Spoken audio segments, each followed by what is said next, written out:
Oke, selamat pagi. Assalamualaikum warahmatullahi wabarakatuh. Anak-anakku semua, anak-anak bapak, baik yang di rumah maupun yang hadir pakai C pada pagi hari ini, ya, Minggu 3 Agustus 2025.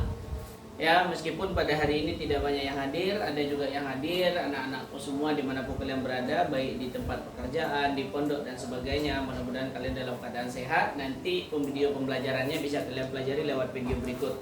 Ya. Nah, pada pagi hari ini Bapak menjelaskan, ada yang hadir juga, ya. Mudah-mudahan teman yang hadir bisa untuk Bapak ajak komunikasi untuk menjelaskan materi PPKN. Nah, pagi ini Bapak menjelaskan PPKN terlebih dahulu. Setelah selesai PPKN kelas 1, 2, dan 3, nanti kita masuk ke pembelajaran geografi. Semua video akan tayang di YouTube sebagai berikut. Nah, PPKN di kelas 10, ya. Pada pagi hari ini kita menjelaskan apa yang dimaksud dengan trias politika. Ya, ketika berbicara dengan trias politika, yang kita kenal adalah tri itu kalimatnya 3, berarti politik, berarti ada 3 politik ala Indonesia. 3 politik ala Indonesia. Nah, yang pertama, trias politika beranggapan bahwa kekuasaan negara terdiri dari 3 kekuasaan.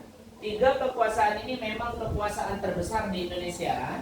Yang pertama ada kekuasaan legislatif, ya, yang mana kekuasaan legislatif ini adalah yang bertugas sebagai pembuat undang-undang. Ketika berbicara sebagai pembuat undang-undang, yang kita kenal di sana adalah MPR. Nah, itu yang bertugas.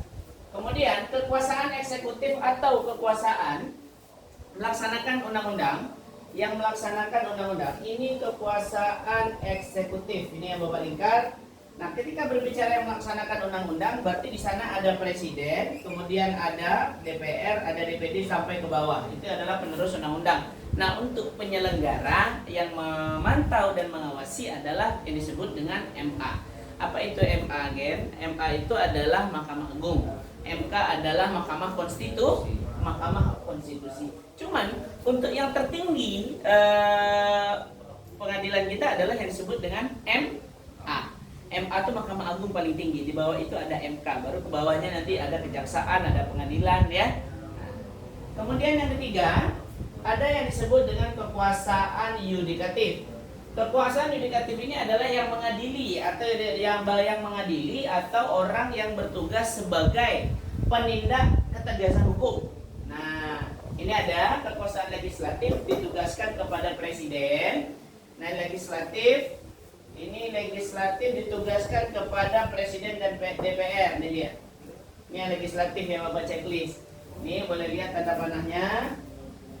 Ya, yang legislatif itu ditugaskan kepada presiden dan DPR sebagai orang yang bertugas menjalankan undang-undang, menjalankan ketegasan daripada undang-undang tadi yang disebut dengan MA atau MK.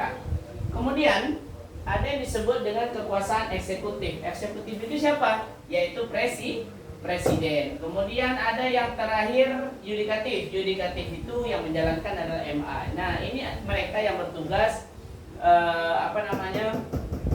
memantau jalannya pergerakan undang-undang. Bagi ada yang pelanggaran hukum, bagi masyarakat yang melakukan pelanggaran hukum, tindak pidana, kriminal dan sebagainya. Cuman sebelum sampai ke MA dan MK, ada badan-badan yang di bawahnya seperti pengadilan. Nah, kejaksaan tinggi, pengadilan tinggi. Nah, itu adalah orang-orang yang bertugas mengadili dari tingkat bawah atau disebut dengan tingkat kasasi, ya.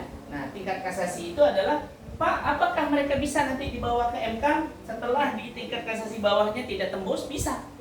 Contoh, Bapak nih, kita berdua saingan untuk mencalon sebagai gubernur, kan? Nah, ketika Bapak melakukan pelanggaran sehingga yang menang waktu pemilihan itu Bapak, kamu kalah. Nah, kamu kan tidak terima. Pasti kamu tidak terima. Kamu nanti pasti akan melaporkan. Nah, siapa yang kamu laporkan? Kamu melapor pertama kali kepada MK. Ya, kalau tidak tembus ke MK, nanti bisa masuk ke MA. Kalau juga tidak tembus, berarti pengadilan hukum kita kasta hukum kita tidak berlaku. Pak, kok yang pembuat undang-undang itu MPR, Pak? Ya, karena ini adalah Majelis Perwakilan Rakyat. Majelis Perwakilan Rakyat ini adalah perkumpulan daripada masyarakat secara keseluruhan, itu yang mewakili ada di MPR. Pak, mana yang lebih tinggi, MPR sama presiden? untuk jabatan lebih tinggi presiden. Tetapi presiden bisa diatur oleh MPR. Itu bedanya, ya. MPR dia berfungsi sebagai orang yang mengatur presiden dan bisa memberhentikan presiden secara sepihak apabila presiden melakukan pelanggaran. Tuh, MPR. Tetapi presiden tidak bisa memberhentikan MPR. Nah, kalau di bawahnya gimana Pak? DPR, DPD bisa nggak? Bisa. Presiden bisa memberhentikan yang tingkat bawah ini, kalau tingkat atas tidak, karena memang dipilih oleh masyarakat. Tapi DPR juga dipilih. Dewan Perwakilan Rakyat juga dipilih oleh masyarakat. Tapi kenapa mereka bisa diinikan oleh presiden? Karena mereka bukan pembuat undang-undang. Paham ya? Yang pembuat undang-undang presiden tidak bisa berani berkutik di situ. Makanya MPR itu punya kekuasaan tertinggi. Ya, tapi kalau tahta kekuasaan paling utama memang presiden. Ya, sama lah dengan Kepri. Kekuasaan tertinggi di Kepri dipegang oleh siapa? Gubernur. Di Batam dipegang oleh siapa? Wali kota. Siapa lagi yang lebih berkuasa? Ada BP Batam. Bisa nggak wali kota ikut campur dengan tugas BP Batam? Tidak bisa. Tapi BP Batam bisa ikut campur terhadap tugas wali kota. Kenapa? Karena BP Batam itu di bawah naungan pemerintah pusat. Ya, yang ditugaskan oleh presiden untuk pengembangan kota Batam. Kalau wali kota memang itu secara dasarnya yang tertinggi di kota Batam ya memang wali kota. Tapi wali kota tidak berani mengatur ketua BP. Ketua BP bisa mengatur wali kota. Itu bedanya. Karena untuk secara tingkat BP lebih tinggi. Paham ya? Oke. Masuk kita ke sini. Kekuasaan inspektif ditugaskan kepada DPR. Ya, pasal sesuai dengan pasalnya itu pasal 20 dan BPK. BPK-nya apa nah? BPK-nya adalah Badan Pemeriksa Keuangan. Badan Pemeriksa Keuangan ini dia tercantum di dalam pasal 23E. Nah, ingat tuh. Pasal 23E Undang-Undang Negara Republik Indonesia tahun 1945. Ya. Kalau yang tadi kita bicara tentang ditugaskan kekuasaan eksekutif, dia masuk dalam pasal 4 ayat 1. Kalau yang yudikatif tadi, yang legislatif tadi dia masuk dalam pasal 5 ayat 1 dan termasuk juga pasal 20 sama 22D. Banyak pasalnya. Kemudian kekuasaan yudikatif yang ditugaskan kepada MA dan MK itu masuk di dalam pasal 24 ayat 2. Nah, pasal 24 ayat 2, Pak, apakah ini semua tercantum di dalam undang-undang? Tercantum. Karena ini dibuat sesuaikan pasal yang ada di dalam Undang-Undang Negara Republik Indonesia. Makanya yang membuat undang-undang itu ini MPR. Ya, Pak, apa dasar MPR membuat undang-undang? Tetap MPR tidak bisa keluar daripada zona aturan kita, yaitu Pancasila. Undang-undang kita ada yang disebut dengan Pancasila ada berapa? Ada 5. Ketuhanan yang Maha Esa, kemanusiaan yang adil dan beradab, persatuan Indonesia, kerakyatan, keadilan, ya kan? Nah, semua kelima ini dia berefek asal usul lahirnya undang-undang. Kenapa? Karena undang-undang di situ dibentuk sesuai dengan persatuan Indonesia, kemasyarakatannya, keadilannya, ya. Habis itu dibentuk untuk apa tujuan undang-undang ini dibentuk? Ayo, coba apa tujuan undang-undang dibentuk? Undang-undang dibentuk untuk mengatur negara dan masyarakat. Oke, undang-undang dibentuk untuk mengatur pola tingkah laku daripada masyarakat yang hidup di dalam sebuah negara. Paham ya? Itu tujuan undang-undang dibentuk, betul. Ya, tapi pada dasarnya sebagian lagi Bapak lihat undang-undang dibentuk ada sebagian anak-anak di sekolah aja contoh kecil. Pak, kenapa ada aturan sekolah seperti ini? Ya karena untuk mengikat kalian agar tidak melakukan pelanggaran. Tapi kan dibentuknya aturan kan untuk dilanggar Pak katanya. Nah, itu bahasa anak yang tidak memahami aturan. Sama dengan orang tua kita. Kenapa kita tidak boleh keluar malam misalnya? Kenapa kita tidak boleh berkumpul-kumpul dengan teman yang misalnya mereka lagi konsumsi zat-zatnya yang berbahaya seperti heroin, narkoba dan sebagainya. Itu nanti berefek kepada kita. Contoh kecil saja. Ya contoh kecil. Kita duduk nih sama teman-teman. Ya kan, duduk sama teman-teman, tahu-tahu di antara teman ini ada yang bawa narkoba. Dan waktu itu dia digerebek oleh polisi. Dan orang yang duduk di sekitar dia kena nggak waktu itu? Kena. Bisa saja dia kerjasama, tapi dibilang tidak. Nah bagi anak-anak Bapak yang di rumah dimanapun berada, ya Kita boleh duduk bersama teman-teman, kita boleh bermain bersama teman-teman, tapi ingat, teman itu banyak macamnya, banyak ragamnya, banyak modelnya. Duduk sama teman yang merugikan, jangan. Merugikan dalam arti dia konsumsi rokok, curi, konsumsi zat-zat kimia, ya, zat-zat berbahaya seperti heroin, narkoba dan sebagainya, itu tak boleh. Mereka yang berbuat, nanti kita yang kena, padahal kita cuma duduk. Jadi perhatian anak-anak bapak yang di rumah, hal-hal yang seperti ini ya, di pondok dan di tempat kerja dimanapun kalian berada, carilah teman yang bisa betul-betul menjadi teman. Jangan teman yang hanya ada ketika kita tertawa, tapi teman di saat kita menangis mereka menghilang semua. Tuh, undang-undang dibentuk tujuannya untuk mengikat kita agar tidak melakukan pelanggaran. Tapi pada dasarnya sekarang bapak lihat kelemahan penegakan hukum. Iya, contoh nih yang lagi viral di media sosial, lagi kasusnya Nikita Mirzani yang lagi disidang. Nah, kenapa hakimnya lari ketika Nikita Mirzani meminta rekaman video itu dibuka? Karena di sana mereka ada proses penyuapan. Padahal memang kliennya ini tidak ada BPOM-nya, alat kecantikannya dijual. Nah, jadi Indonesia sekarang siapa yang beruang, dialah yang beruang. Beruang maksudnya adalah dia punya taring. Kalau beruang kan kuat ya kan.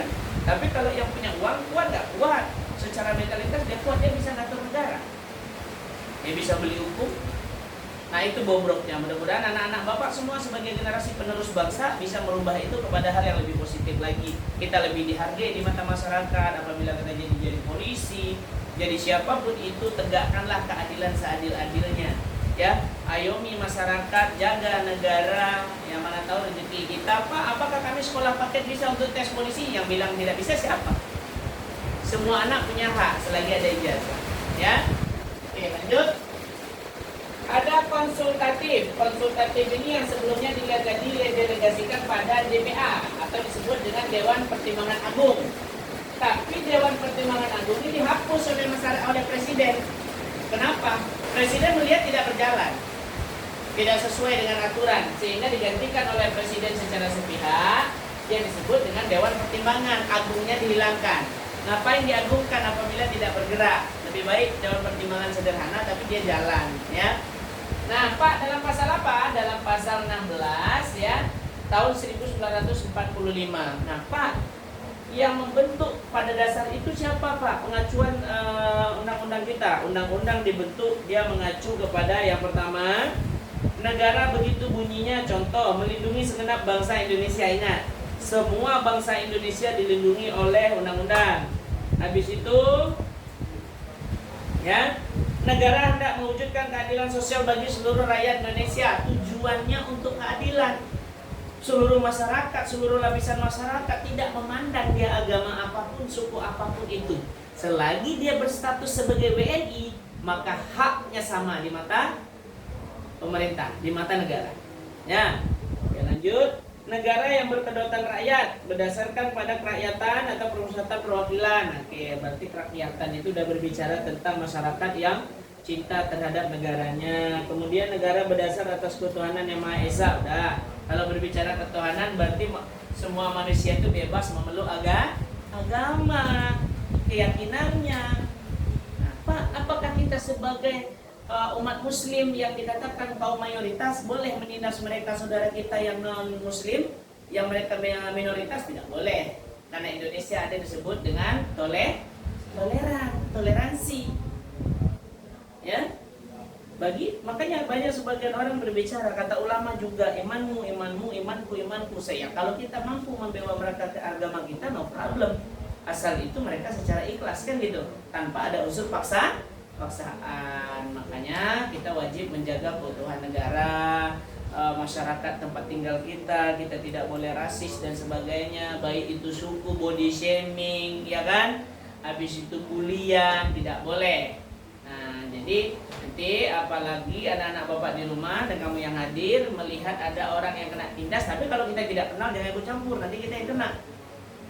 Nah, lebih baik kita menghindar atau laporkan kepada polisi atau siapa yang terdekat, security dan sebagainya. Oke, sampai sana aja yang ingin tanyakan, Ken.